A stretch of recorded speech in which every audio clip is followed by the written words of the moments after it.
अस्सलाम वालेकुम, नमस्कार, जय भीम, जय महाराष्ट्र।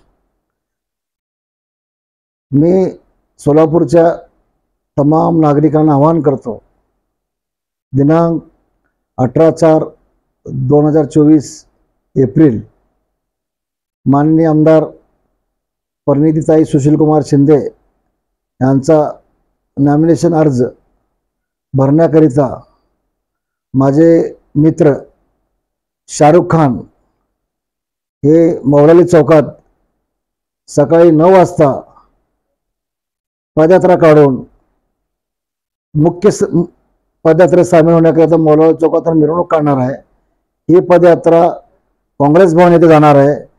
परिणितीताईचे मुख्य पदयात्रेत आम्ही सामील होणार आहे। याकरिता माझे मित्र शाहरुख खान हे दिनांक 18 रोजी सकाळी 9 वाजता मौलाली चौकात येणार आहे। मी सोलापूर जनतेला आवाहन करतो, आपण सर्व नागरिक उपस्थित राहावे ही विनंती आहे।